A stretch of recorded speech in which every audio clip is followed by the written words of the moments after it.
We made a strategic bet that target date funds were probably the most natural way for income to get adoption. And that's not a function of anything other than inertia. That's where the assets are. That's where the flows are going.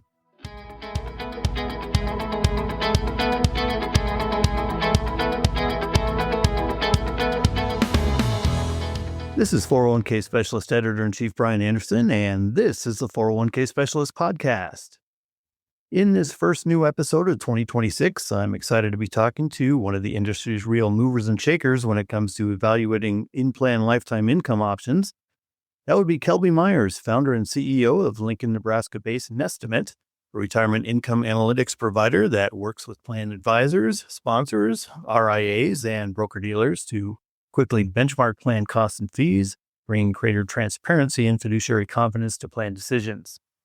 We're going to talk about what's on tap for Kelby's upcoming second annual Nestimate Retirement Income Summit in Florida this February, some new initiatives being rolled out at Nestimate, and we'll also check in on what to look out for in 2026 for the retirement income market.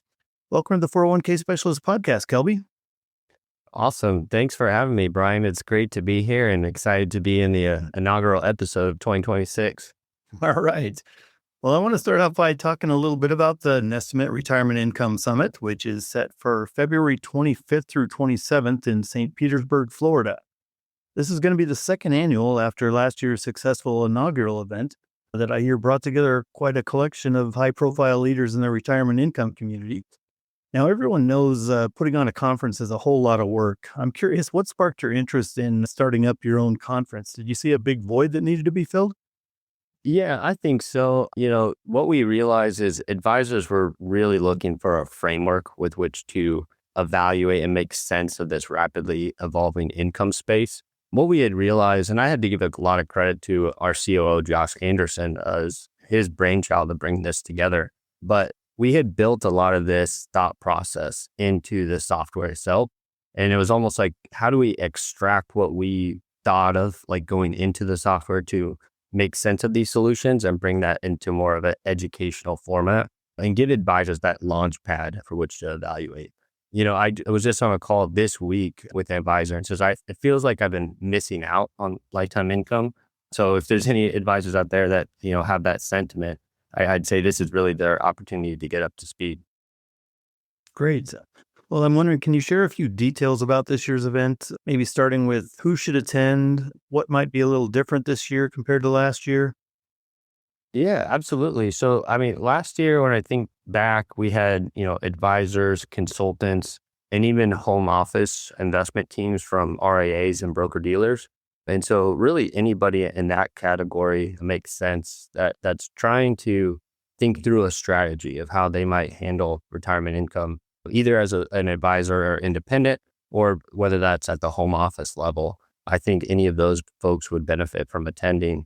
When it comes to topics, as I think back to last year, and some of them will have similar folks coming back this year. So one of the key sessions this year that comes to mind is Matthew Eichmann from the Fiduciary Law Center. He just has this knack for taking complex legal matters and boiling them down in a way that's simple and easy for me to understand.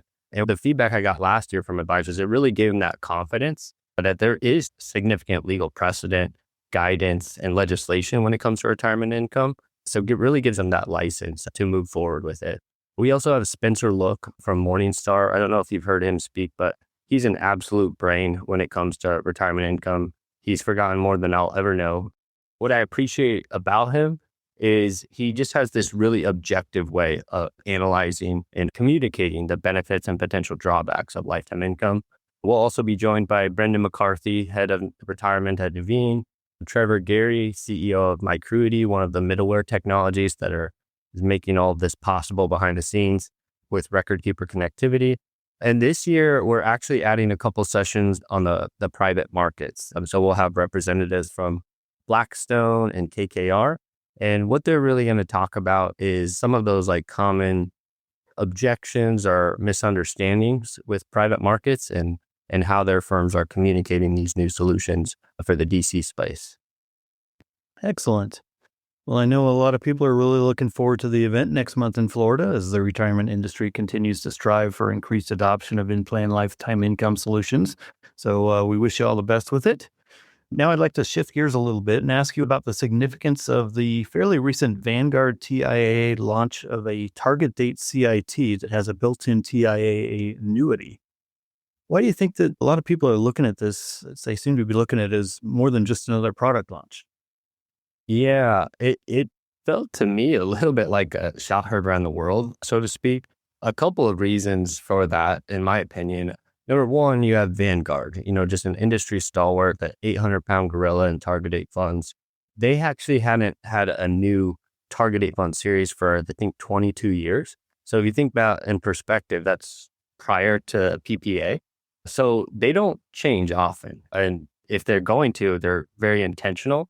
So for them to put resources behind that tells me that it was like a meaningful signal for where the market is headed, in that with TDS with income included.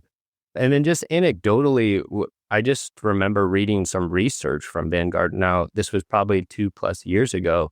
And at least my perception of that research was that they were a little bit pessimistic of in-plan income with target date funds. And so to see them do this complete 180 on that and put those resources is really indicative to me of the trajectory of the TDF with annuity landscape and market. Interesting. We reported recently on Nestimate launching TDF-IQ, which is a patent pending tool that leverages participant alignment data and outcome-based scoring to help fiduciaries make more informed, defensible decisions regarding TDF selection and monitoring.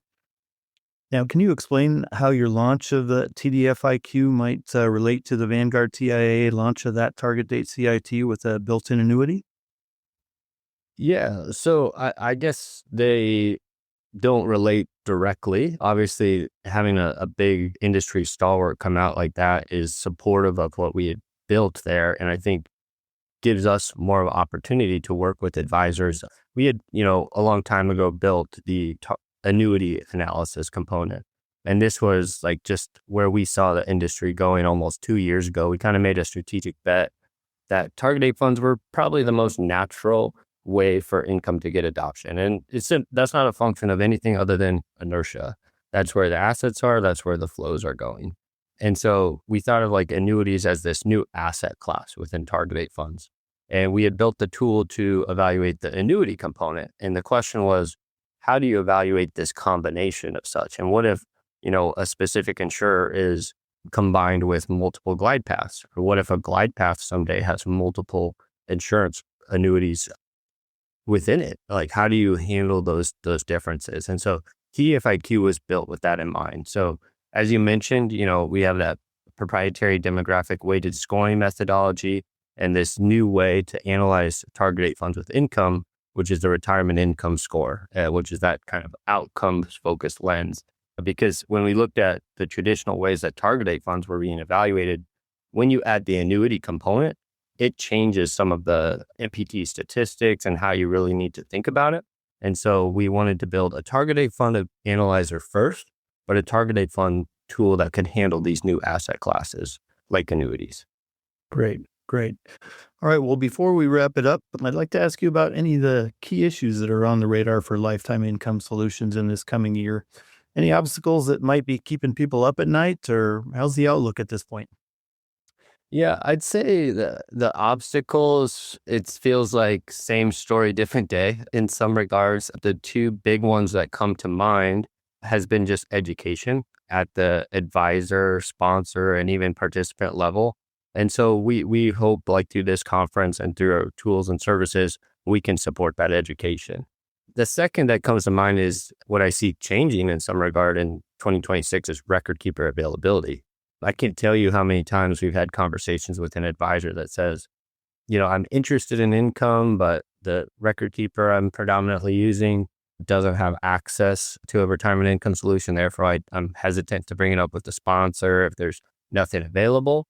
But even at the end of last year, we saw a couple of big announcements of like Principal comes to mind, Transamerica comes to mind. I think, and what I hear is like, we'll see more of that in 2026, which also gets to that kind of portability question as more and more record keepers have these annuity components available on their platform.